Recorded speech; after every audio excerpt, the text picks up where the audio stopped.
아멘. 우리 찬양 받으신 하나님 아버지 앞에, 그리고 우리 수가 우리 기도원 찬양대회에서 다시 한번 격려의 박수 하십시다.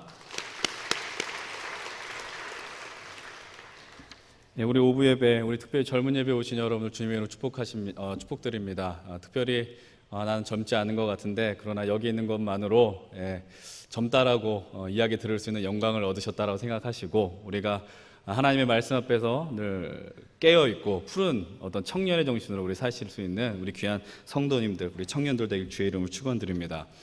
우리 특별히 우리 담임 목사님께서는 지금 종교개혁지 방문 탐방 중에 계십니다. 그래서 제가 오늘 하나님의 말씀을 나누게 되었고요.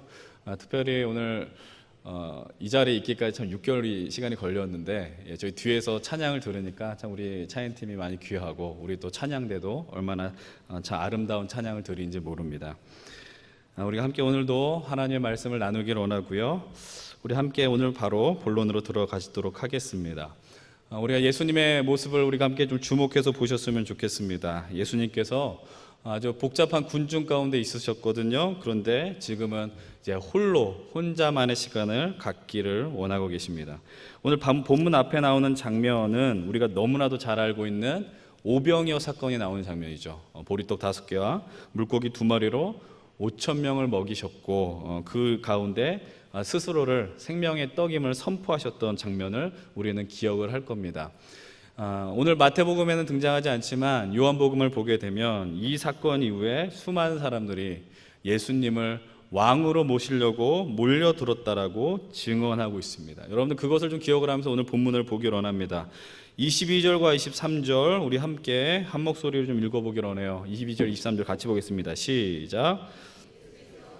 제자들을 재촉하사 자기가 무리를 보내는 동안에 배를 타고 앞서 건너편으로 가게 하시고, 무리를 보내신 후에 기도하러 따로 산에 올라가시니라. 저물매 거기 혼자 계시더니. 다시 한번 말씀드리지만 오병이어의 사건은 예수님을 드러낸 사건이에요. 예수님이 어떤 사건이냐, 이 땅 위에 먹지 못하고 죽어가는 이들을 향하여서 살리는 나는 생명의 떡이다, 이것을 선포하는 사건이 바로 오병이어의 사건입니다. 근데 사람들은 그것을 오해하죠. 그래서 예수님을 왕으로 모시려고 합니다. 그때 주님은 말씀하시는 거예요. 아직 나는 나의 때가 되지 않았다라는 거예요. 그래서 자신에게 몰려들고 추종하는 무리들을 뒤로 한 채 이제 특별히 제자들은요, 배에 먼저 태워서 갈릴리 너머로 보내게 하시고 이제 홀로 남았다라고 성경은 이야기를 하고 있는 거예요. 예수님 주변에 지금 군중들도 없습니다. 제자들도 없습니다. 예수님께서 홀로 산으로 올라가셔서 이제 하나님 앞에 기도하고 계신다라는 거죠. 복잡한 가운데 하나님과의 만남을 찾으셨던 예수님의 모습을 한번 보면서 우리들도 한번 우리의 모습을 떠올릴 수 있을 거라고 생각을 해봅니다. 제가 계속 예배 시작할 때부터 얘기했지만 벌써 2015년이 시작이 되었고 6개월의 시간, 오늘이 딱 이제 절반의 시간에 서 있습니다. 우리가 2015년이 시작되면서 여러분들 마음 가운데 조금 더 열심히 신앙생활을 해야지, 내가 조금 더 하나님 앞에 온전히 서야지, 주님 앞에 말씀도 보고 기도도 해야지라는 마음 갖지 않으셨습니까? 그런데 현실은 어떠셨어요? 너무나도 바쁘죠. 특별히 이곳에서 예배하는 우리 젊은 예배 오시는 우리 청년들, 우리 어른들도 마찬가지지만 우리의 현실 너무나도 바빠요. 출근하느라도 바쁘고, 출근을 하기 위한 그 준비 과정도 너무 치열하고요. 헉헉대기도 하고, 야근은 얼마나 왜 이렇게 많은지 몰라요. 과도한 업무 때문에 얼굴에 그늘이 떠나질 않아요. 다크서클이 점점 확장이 되어가는 것들도 경험하게 돼요. 근데 또 신기한 건 뭔지 아십니까? 그렇게 바쁘다라고 얘기해도 연애할 사람 다 연애하더라고요. 그렇죠? 바쁜 사람 아무리 바빠도 연애할 건 연애하고 자기가 원하는 어떤 개발도 하길 마련입니다. 근데 정작 마음먹었던 주님과 교제할 수 있었던 시간은 또 없었던 것 같아요. 아니, 엄밀하게 말하면 그 시간을 확보할 여유가 없었다기보단 마음이 없었다라고 얘기하는 게 좀 너무 지나친 표현인가요? 그런 생각이 들어요. 마음이 정말 있었는가, 이런 생각을 해봅니다. 근데 우리도 바쁘지만 우리보다 누가 더 바쁘셨을까? 바로 오늘 우리가 보는 그 예수님은 너무나도 바쁘셨어요. 치열하게 사셨어요. 사람들이 몰려오고, 성경에서 이렇게 이야기를 합니다. 예수님을 보면서 식사할 시간도 없다, 식사할 겨를도 없이 사람들이 몰려왔다라는 거예요. 와서 무슨 얘기를 해요? 예수님, 나를 살려주십시오, 고쳐주십시오, 나를 구원시켜 주십시오, 이렇게 얘기하더라는 겁니다. 그런 상황 속에서도 예수님은 확보해요. 하나님 아버지의 만남의 시간을 확보하고 교제하고 계십니다. 기도하는 시간은 주님 앞에서는요, 주님께는 바로 쉼과 동시에 영적 충전의 시간이고 즐거운 시간이 돼요.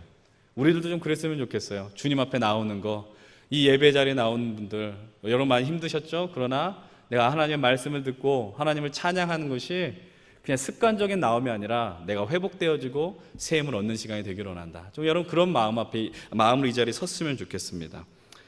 근데 주님께는 문제가 없죠. 근데 이제 문제는 누구에게 있느냐 하면은 바로 제자들에게 발생이 되는 거예요. 왜 그럴까요? 여러분, 예수님이 먼저 배를 태우고 제자들을 보냈다라는 겁니다. 24절을 한번 같이 보겠습니다. 24절 시작. 배가 이미 육지에서 수리나 떠나서 바람이 거스름으로 물결로 말미암아 고난을 당하더라. 12명의 제자들이 배를 탔어요. 근데 그 배를 타서 예수님을 떠나서 이 갈릴리 바다를 향하여서, 그러니까 그 바다 안에 이 배가 있다라는 겁니다. 거리는 생각보다 멀지 않습니다. 그리고 배를 타고 가는 것 역시 그들에게 문제가 되지 않습니다. 왜냐하면 예수님의 제자 가운데 어부가 4명인가요? 예, 그 정도의 그 어부들이 있기 때문입니다. 평생을 바다와 함께 했던 사람들입니다. 그럼에도 불구하고 문제가 존재합니다. 한번 상상해 보십시오. 어부 출신이면 어떤 상황, 어떤 환경에 있는 바다에 있든지 만사 오케이일까? 그렇지 않다라는 거 알지 않습니까? 제가 학부 2학년 때 이제 경남 진해에 있는 해군으로 군선교를 갔었던 기억이 납니다. 그런데 그때 이제 배를 타고 돌아온 이 해군들, 이제 수병들이라고 이야기를 하는데, 그때 그 배에 타서 막 이제 위로하고 예배하고 그랬었어요. 근데 한 수병이 저를 붙들고 얘기하는 겁니다. 별 얘기는 아닌데, 이제 입대하고 나서 뭐 거의 뭐 말년 병장이기도 하고, 배 탄 지도 이제 거의 1년, 뭐 그때 한 6개월 이상 되었는데, 아직도 배멀미 한다고 저를 보면서 이제 하소연하는 거예요. 뭐 제가 뭐 어떻겠어요. 뭐 기미태를 줄 수도 없고. 예, 그런데 여러분, 본문의 현장을 한번 생각해 보세요. 바람으로 인해 물결이 거슬렀다라는 표현이 나옵니다. 이 말의 의미는 뭡니까? 엄청난 파도가 일었다라는 거죠. 본문에 나오는 이 바람이라는 단어는 엄청나게 강한 바람이었다는 것을 의미를 하고 있는 거예요. 바닷속에 여러 상황에 놓였었던, 우리가 흔히 이런 표현하죠. 산전수전 경험했던 제자들이라도 지금 어쩔 수 없는 상황이 있다라는 사실입니다. 지금 그 상황을 24절에서 다시 한번 시선을 두고 보십시오. 뭐라고 이야기를 해요? 명확하게 얘기를 하죠. 고난을 당하더라라고 이야기하고 있어요. 고난을 당하고 있다. 배를 타고 예수님으로부터 멀어지는 제자들의 모습을 보면서 문득 이런 생각이 들었습니다. 지금 이들이 배를 타고 간다는 말의 의미는 뭐냐면 예수님과의 거리가 조금씩 멀어지고 있다는 것을 의미하고 있는 거거든요. 여러분, 고난이 무엇입니까? 오늘 말씀 보면서 문득 이런 생각을 해보고 있어요. 예수님과의 거리가 멀어지는 게 우리에게 고난이 아닌가라는 거예요. 예수님이 좀 가까이 있어야 되는데 예수님하고 멀리 떨어지는 것. 여러분들 지난 한번 2015년 이제 6개월 되면서 한번 지난 시간을 한번 돌아보십시오. 여러분, 예수님과의 거리가 얼마나 이렇게 가까이 아니면 유지하고 계십니까? 여러분, 기억하셔야 될 건 우리가 사실 거리를 유지하면 안 되죠. 예수님과 붙어 있어야 되죠. 예수님과 함께 동행해야 되는 거죠. 이 예배 자리가 뭡니까? 말씀의 자리가 왜 있습니까? 예수님과 함께 하는 것, 예수님과의 거리를 좁히기 위해서 우리는 이 자리에 있다라는 겁니다. 그런데 물론 때론 이런 고난을 통해서 예수님과 더 가까워질 수도 있는 거죠. 그것이 어떻게 가능한가? 여러분, 한번 25절 봅니다. 25절도 함께 볼게요. 밤 사경에 예수께서 바다 위로 걸어서 제자들에게 오시니. 여러분들 살면서 이런 경험들 있잖아요. 주님, 내가 너무 힘듭니다. 주님 앞에 나아가기를 원합니다. 막 신음하면서 답답한 가운데서 나오는 경우들 있지 않습니까? 근데 여러분들 엄밀하게 이야기하면 우리 인생 가운데 우리의 힘으로, 우리의 능력으로 주님과 거리를 좁혔었던 적은 단 한 차례도 없다는 거예요. 그 말의 의미가 뭐예요? 우리가 간 게 아니죠. 누가 오셨어요? 예수님이 우리에게 먼저 오셨다라는 거예요. 한 번도 그런 적이 없어요. 우리들은 널리 떠나기를 원했죠. 주님이 우리의 인생 가운데 오셔서 거리를 좁히기 원하셨다라는 겁니다. 제자들도 마찬가지죠. 여러분, 본문은 이렇게 이야기를 합니다. 오늘 본문의 이 시간이 밤 사경이라고 이야기를 하고 있어요. 25절에 밤 사경이다. 밤 사경은 몇 시예요? 지금 우리 시간으로 치면요, 새벽 2시에서 한 4시의 시간을 의미하게 됩니다. 지금 옆에 있는 사람의 얼굴을 보진 마시고 한번 상상해 보십시오. 옆에 누가 앉았는지 대충은 아시잖아요. 한번 옆에 있는 사람의 얼굴을 상상해 보시면 상상만 해도 부담되잖아요. 그죠? 그런데 이 얼굴을, 그 옆에 상상한 그 얼굴을 새벽 2시, 3시에 본다고 생각해 보세요. 행복하십니까? 여러분 참 마음이 넓으신 것 같아요. 그 얼굴을 컴컴한 아파트 복도나 아니면 뭐 골목길이나 계룡공원에서 만난다고 생각해 보세요. 끔찍하죠. 돈 뺏길 것 같지 않습니까? 그 사람 보면. 그런 상황 가운데 있다라는 거죠. 저는 근데 제자들이 뭐라 그래요? 예수님이 가까이 오니까 예수님을 보면서 유령이다 라고 외치는 거예요. 유령이다. 전 그들의 마음이 충분히 이해가 되는 거예요. 그런데 지금 예수님이 어떤 상황이냐? 26절 같이 한번 읽겠습니다. 시작. 제자들이 그가 바다 위로 걸어오심을 보고 놀라 유령이라 하며 무서워하여 소리 지르거늘. 예수님이 지금 우리와 같이 이런 평지를 걸어오셨던 게 아니라는 거죠. 지금 어디 위에요? 이제 질문을 하면 대답을 하는 우리 문화가 있었으면 좋겠습니다. 다시 한번 묻겠습니다. 지금 예수님이 어디를 걸어오고 계시죠? 감사합니다. 아주 아름답지 않아요? 이런 설교의 모습들. 바다 위로 오시는 거예요. 물 위로 오셨다라는 겁니다. 낮에 봐도 무서울 건데 캄캄한 바다, 아무것도 보이지 않는 그곳에 그 물 위로 누군가 터벅터벅 걸어왔다라는 겁니다. 유령이라고 외치는 거 당연하지 않아요? 여러분, 근데 예수님이 그 가운데서 뭐라고 이야기하십니까? 27절 보면 이렇게 이야기합니다. 즉시 대답하세요. 무서워하는 이들을 향해서 즉시 안심하라 나니 두려워하지 말라라고 얘기를 하고 있어요. 예상하지 못한 순간에 지금 제자들이 예수님을 만나는 겁니다. 아니, 정확하게 말하면 주님께서는 늘 그러셨던 것 같아요. 우리들이 예상한 순간에 오셨던 적은 없었던 것 같아요. 제자들도 마찬가지지만 우리 인생 가운데서도 예상할 수 없었던 그 시간에, 그 상황 속에서 우리를 향해 걸어오세요. 여러분, 그럼 예수님이 우리 인생에 찾아오면 여러분들 어떤 태도로 있어야 됩니까? 오지 마십시오 이래야 돼요? 아니죠. 두 손 들고 환영해야 되지 않습니까? 우리 인생 가운데 그분이 오신다라는 것 반가운 마음으로 환영해야 되지 않습니까? 그런데 문제는 무엇이냐면요, 예수님이 가까이 오는데도 불구하고 우리가 그분이 오셨다라는 것을 분별하는 능력이 너무나도 적다라는 거예요. 쉽게 말해 영안이 별로 없어요. 어둡다라는 겁니다. 오늘 본문 속에서 제자들의 마음 상태는 어떻을까? 바다 한가운데 누군가 걸어오고 있고요, 그분께서 스스로를 가리켜서 내가 예수다라고 지금 이야기해주고 있는 겁니다. 두 가지 마음이 공존하지 않았겠습니까? 불안한 마음과 또 예수님이라는 이야기를 들으니까 안심되는 마음이 있고요, 또 두려운 마음 또는 경이로운 마음이 있지 않겠습니까? 이런 대비되는 감정들이 제자들의 그 마음을 덮고 있었다라는 겁니다. 그런데 그 가운데 제일 적극적인 제자가 한 명 있죠. 바로 베드로입니다. 베드로가 한 가지 생각을 떠올리게 됩니다. 오늘 28절의 말씀 한번 같이 읽겠습니다. 28절 함께 봅니다. 베드로가 대답하여 이르되 주여 만일 주님이시거든 나를 명하사 물 위로 오라 하소서 하니, 주님, 물 위를 걸어오는 주님을 향해서 베드로가 외치는 겁니다. 만일 주님이시라면 나에게 명령하셔서 나를 향해서 물 위로 나오라고 명령하십시오. 다르게 말하면 주님이 정말 진정 주님이시라면 나에게도 주님처럼 이 물 위를 걷는 역사를 경험하게 하여 주시옵소서. 베드로가 지금 그 요청을 하고 있는 겁니다. 여러분, 이때 예수님의 마음이 어떠셨을까? 예수님께서 제자들과의 거리를 좁히기 위해서 오시는데 여전히 제자들은 두려워하고 있어요. 좀 기대하는 마음으로 왔는데 좀 제자들의 모습 반응이 그러니까 좀 실망하셨을 수도 있을 것 같고, 그러나 그때 베드로가 주님의 마음을 알아챘는지 뭐 그건 모르겠지만 과감하게 내가 나오겠습니다라고 마음 먹고 있다는 거죠. 이제 예수님께서 베드로를 향해서 말씀하십니다. 29절이죠. 이렇게 얘기하세요. 오라 얘기하신 거예요. 간단하죠? 나오라라는 거예요. 그런데 여러분들, 물 위로 나오라, 정말 요즘 우리의 표현을 하면 쿨하게 대답하시는 거예요. 뭐 구구절절하게 너가 나올 때 다리를 얼만큼 올리고 옷을 팔을 얼마나 걷고 이런 이야기 하지 않으셨어요. 그냥 나와라고 얘기하셨다는 겁니다. 근데 여러분 한번 생각해 봅시다. 베드로가 물 위를 걷기 위해서 반드시 선행되어야 하는 작업이 있습니다. 여러분, 그것이 과연 무엇일까요? 베드로가 물 위를 걷기 위해서 해야 하는 선행 작업이 있어요. 그것은 바로 배에서 나와야 한다는 거예요. 배에서 나오지 않으면 걸을 수가 없죠. 물 위를 걷고 싶은 마음은 누구에게나 있어요. 물 위를 걷기 위해서는 그런데 지금까지 나를 지켜줬던 그 배에서 과감하게 나의 몸을 던지는, 벗어버리는 그런 용기가 있어야 한다는 겁니다. 이제 오늘부터 우리가 좀 집중해서 봐야 될 부분이 바로 이 부분이죠. 여러분들이 한번 베드로가 되었다고 생각해 봅시다.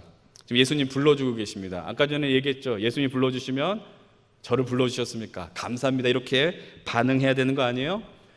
예수님이 우리를 불러주신다라는 건요, 인생에 있어서 일생일 때 최고의 모험이 될 수 있고 기회가 될 수 있는 상황입니다. 놓쳐서는 안 된다라는 거죠. 근데 여러분들, 그분이 우리를 향해서 부르고 있는데 지금 환경이 어때요? 배 밖의 환경이 어때요? 캄캄해요. 새벽 3시.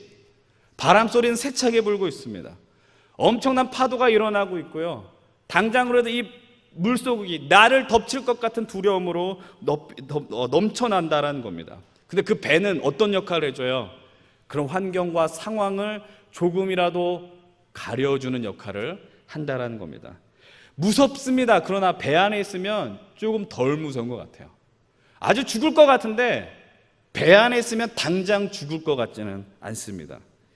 예수님의 말씀을 들었으니까 의지하면서 나가야 되겠다고 생각하지만 정말 그 말 들었다가는 죽을지도 모른다는 마음이 엄습해 오고 있습니다. 근데 여러분, 베드로는 어떻게 해야 돼요? 나가야 돼요. 왜? 예수님이 불러주셨으니까. 여러분은 우리가 이 예수님과 함께 무리를 걷는다는 말의 의미는 뭡니까? 이것이 우리가 삶의 이유, 목적 아니에요? 이것이 우리의 삶의 어떤 존재, 양식 아닙니까? 하나님이 우리를 그렇게 무리를 걷기 위해서 만드셨다는 거죠. 그러나 문제는 무엇입니까?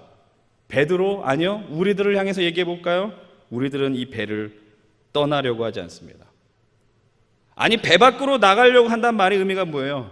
이 배는 어떻게 보면 우리 인생에 하나님과 상관없이 우리로 하여금 늘 그 자리에 머무르게 할 수 있는 하나의 안전 장치라는 겁니다. 어떤 새로운 것보다는 늘 익숙한 것을 택합니다. 모험보다는 안전을 택하고요. 그리고 더 중요한 것은 우리가 주님 앞에 나아가려고 할 때에 그 걸음을 막는 것이 바로 우리 앞에 놓여진 배라는 겁니다. 여러분들에게 질문을 던지겠습니다. 여러분들에게 있는 배는 무엇입니까? 여러분들이 타고 있는 배는 무엇입니까? 쉽게 말하면 그 배는 여러분들을 붙들고 있는, 여러분들의 삶을 풍요롭게 하는, 여러분들의 어떤 인생 목적과 같이 보여주는, 그리고 행복하게 해줄 것만 같은 것들이 바로 배라는 사실이죠. 그것은 뭐 돈이 될 수도 있고요, 안정적인 직장, 결혼, 뭐 남들 보기에 어떤 좋은 학력, 때론 어떤 풍성한 인간관계, 때론 지나친 자기 사랑, 그런 것들이 우리 인생의 배 아닙니까? 근데 이 말의 의미가 뭡니까? 그 배에 묶여 있어서 우리는 배 밖으로 나가지 못한다는 거예요. 그 배를 너무 의존하니까 그것을 놓치면 두렵다라는 거죠. 못 나온다는 거예요. 근데 여러분들 기억하셔야 될 게 뭐예요? 우리가 어떤 존재예요? 우리는 반드시 무리를 걸어야 하는 존재라는 거예요. 무리를 걸어야 됩니다. 무리를 걷는 사람을 구경하는 인생들이 아니라 반드시 그분의 말씀에 의지하여서 물 밖으로, 배 밖으로 나와야 되는 인생들이라는 겁니다. 다시 한번 말씀드립니다. 우리가 무리를 걷기 위해서 선행되어야 되는 작업이 무엇입니까? 배 밖으로 나와야지 무리를 걷는다라는 겁니다. 조금 더 구체적으로 접근해 드릴까요?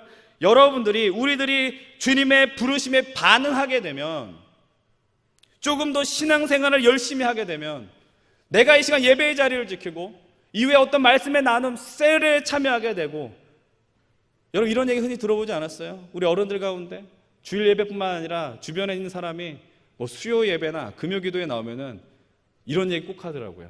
야, 교회 다니는 거 좋은데 너무 빠지지는 마, 이런 얘기예요. 그게 빠지는 거예요, 그게 빠지는 거? 빠진다는 게 뭔지도 모르면서. 여러분들, 마치 우리가 이 자리에 빠지게 되면, 우리가 그렇게 열정을 다해서 하면요, 직장 구하는 게 좀 어려울 것 같고요, 스펙을 세우는 게 좀 어려울 것 같고요, 사랑하는 사람과의 관계가 좀 소원해지는 것 같고요, 예수님의 말씀대로 살면 손해볼 것 같습니다. 아니, 맞죠? 손해봐야 되죠. 예수 믿고 산다는 건 손해를 보는 거예요. 혹시 여기서 그런 거 처음 들어보신 분 계십니까? 지금까지 예수님을 믿는 것, 예수님의 말씀을 붙든다는 것 착각하면서 살았습니다. 이런 손해봐야 될 게 많아요. 그런데 그럼에도 불구하고 우리 배 밖으로 나와야 하는 존재예요. 이제 베드로에게 한번 주목해 볼까요? 베드로 나왔어요. 나오니까 어떤 일이 벌어져요? 무리를 걸어요. 대단하지 않습니까? 그런데 어때요? 30절 전반부는 이런 얘기를 합니다. 바람을 보고 무서워 빠져가는지라 소리질러 이르되 주여 나를 구원하소서 하니. 베드로가 지금 아마 처음에는 당당하게 나왔을 것 같아요. 아니 정말 뭐 좀 철없이 행동했다고 할 수 있을까요? 아무것도 모른 채 그냥 당당하게 나왔어요. 예수님만 바라보고 나왔어요. 그래서 발걸음을 한 발짝 내딛었는데 그때 무엇이 보여요? 바람을 봤대요. 바람이 뭐 우리의 코를 살랑살랑 간지럽히는 봄바람 같았을까요? 아니요. 그 바람이 사람의 몸을 흔들 만큼 엄청난 강력한 바람이었다는 거예요. 바람이 부니까 파도가 보여요. 그 파도가 나를 덮칠 것 같다라는 거예요. 공포가 밀려오죠. 죽을 것 같다라는 겁니다. 그러니까 어떤 일이 벌어져요? 바로 물 속으로 빠지게 되는 겁니다. 우리 사랑하는 우리 귀한 청년 여러분들, 우리 성도 여러분들, 우리가 살아오면서 우리가 배를 나오는 경험들이 있어요. 생각보다 많아요. 그것을 의도했든 의도하지 않았든 우리는 그런 것을 경험했어요. 하나님을 경험했다는 거예요. 그분을 경험했으니까 우리가 이 자리에 있죠. 어떻게 이 자리에 감히 있을 수 있겠습니까? 여기에서 예배를 드리고 있는 조차도 배 밖으로 나오는 과감한 믿음의 걸음일 수도 있다는 사실입니다. 그런데 그 믿음의 걸음 앞에 우리들이 경험하는 것은 무엇이냐? 바로 바람을 봐요. 믿음으로 걸었더니 파도를 보게 되는 겁니다. 여러분, 고난이죠. 베드로에게 있어서는 시련이고 고난이 된다는 사실입니다. 근데 여러분들 그 사실을 아십니까? 우리가 경험하는 고난과 앞으로 경험할 두려움들과 이것은 우리가 배 안에 있든지 배 밖으로 나가든지 여전히 존재한다는 사실이에요. 배 안에 있어도 고난은 있습니다. 배 밖으로 나가도 있고요. 아니 우리가 지금까지 경험한 것들이 다 그런 것들이 아닙니까? 우리가 청년의 시절을 살기 위해서 경험해야 되는 것들이 무엇이에요? 10대 시절이 있습니다. 고등학교 시절, 그때 그 시절이 가장 힘든 시간이라고 생각하지 않았어요? 난 좋은 대학 가야 되는데, 나 좋은 취업하려면 좋은 대학 가야 되는데, 대학 가면 뭔가 해결할 거라고 생각됐단 말이죠. 아니, 해결 하나도 안 됐어요. 남자들은 어떻습니까? 대학 가고 싶었는데 군대를 갔어요. 군대를 가서 2년의 세월 제대하면 끝날 거라고 생각했단 말입니다. 제대하고 나서 어떤 일이 벌어집니까? 더 막막해요. 우리 형제 여러분들 제대하고 복학생들은 다 공부 잘하는 줄 알았었잖아요. 무슨 얘기인지 경험하시지 않았습니까? 근데 공부 안 해요. 공부는 공부하는 애들이 하더라고. 취업하게 되면 내 지금 현실을 극복할 수 있을 거다. 근데 그 회사를 갔더니 내 상식에서 벗어난 인간이 그 앞에 있어요. 이거는 인간의 어떤 형상만 하고 있지. 공감하잖아요, 공감을. 좋은 남자 만나서 결혼하면 좀 나을 것 같은데 애를 낳고 키워보니까 영적 암흑기가 옵니다. 잠옷실에서 예배 드리는 거 얼마나 힘든지 아세요, 여러분들이?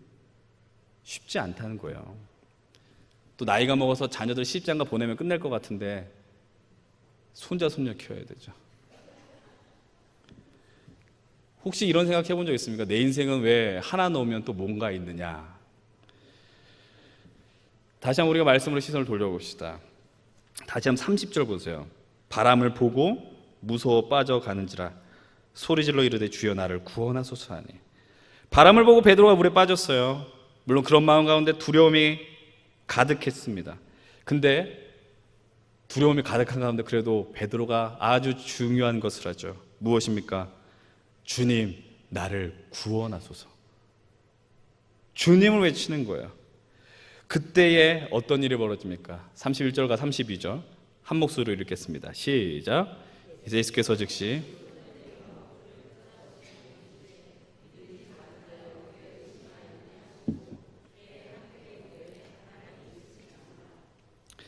오늘 저는 말씀의 제목을 무리를 걸어가려는 이들에게 라고 정했습니다.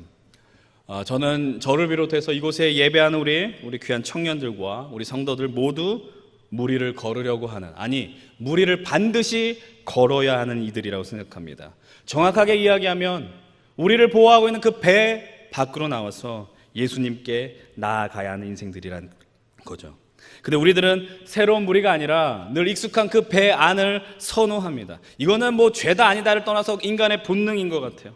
그럼에도 불구하고 주님이 우리한테 오셔서요, 무리를 걸으라고 요청하고 있는 겁니다. 무리를 걸으라고 말씀하고 있는 거죠. 그게 뭡니까?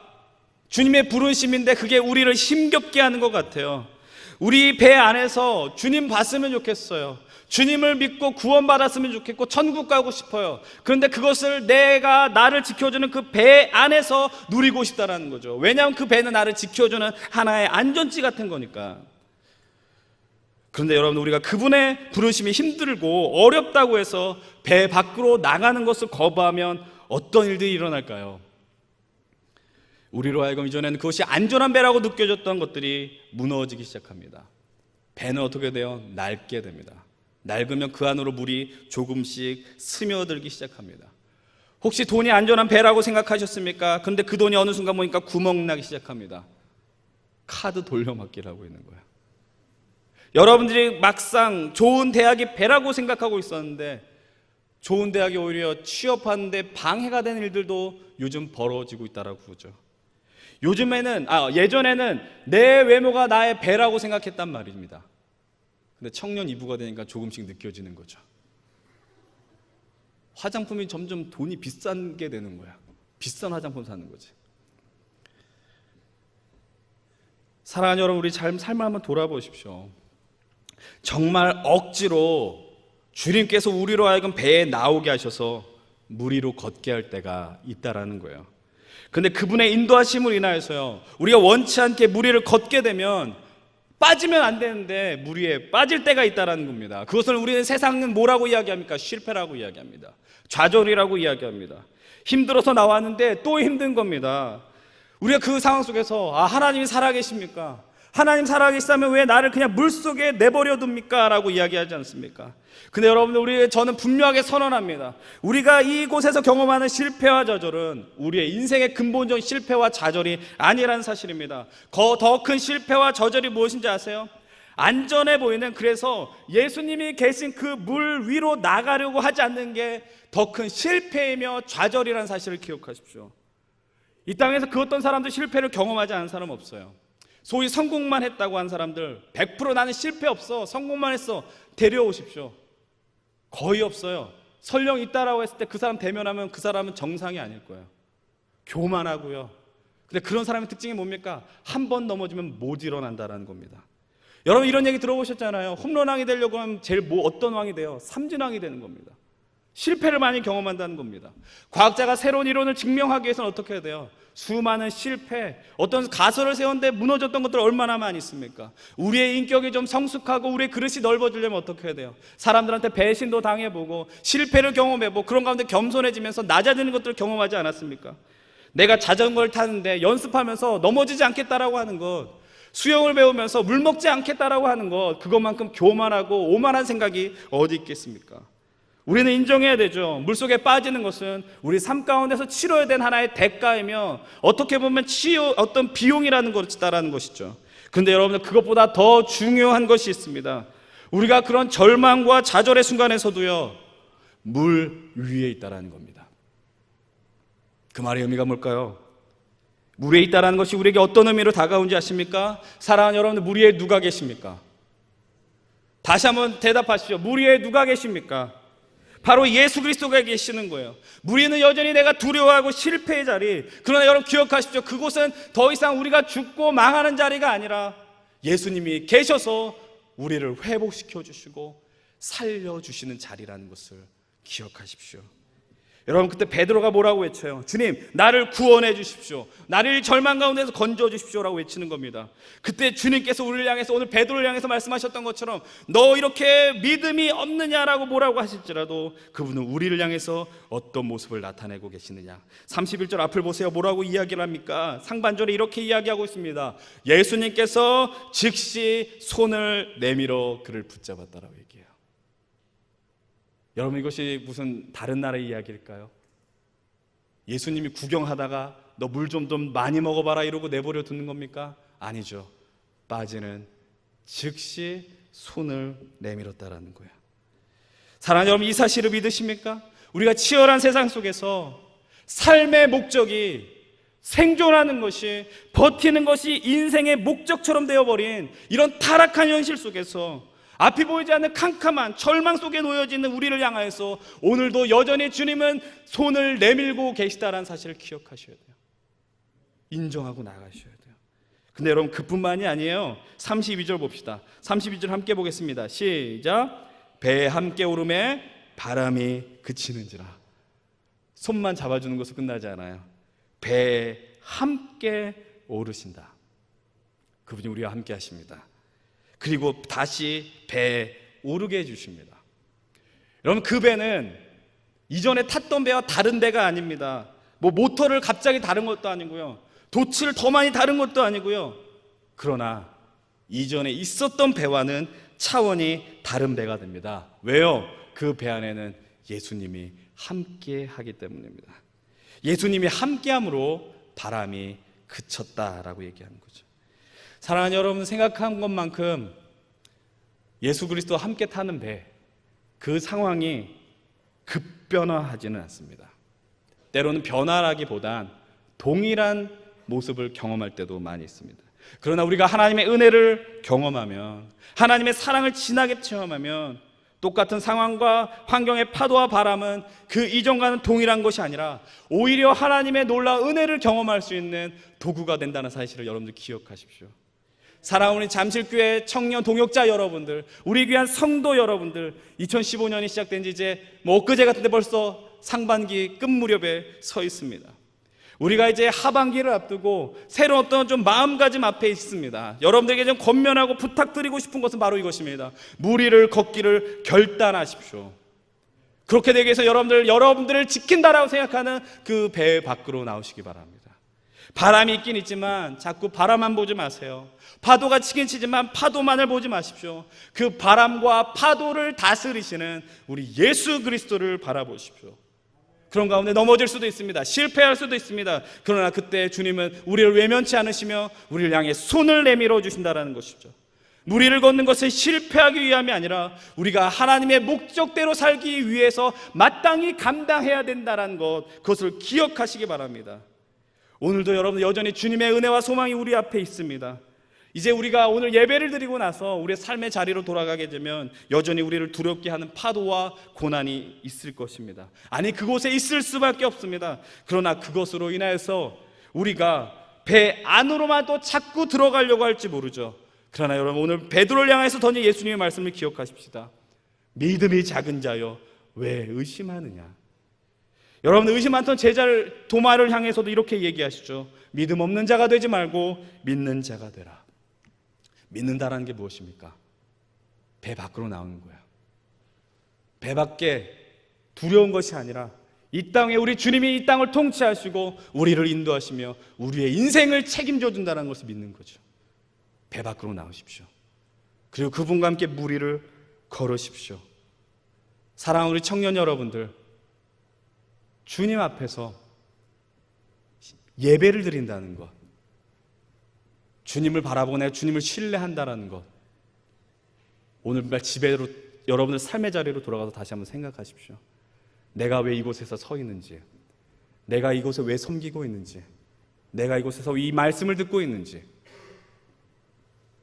배가 아닙니다. 배 밖으로 나와서 하나님이 허락하신 그 믿음의 모험을 누리는 것, 그것이 우리가 마땅히 경험해야 하는 하나님이 허락하신 은혜의 자리임을 기억하십시다. 여러분들을 하나님이 함께 동역하기를 원하세요. 그 자리에서 주저하지 마십시다. 우리가 이 시간에 함께 찬양하고 우리 함께 결단하며 기도하며 나가십시다. 우리가 이 시간에 주님 품에 나 거하기를 원합니다. 거친 파도가 올지라도 하나님의 표리가 더 담대하게 나아가기를 원합니다. 이제 우리 찬양하면서 함께 믿음의 자리, 우리 기도의 자리로 나가십시다.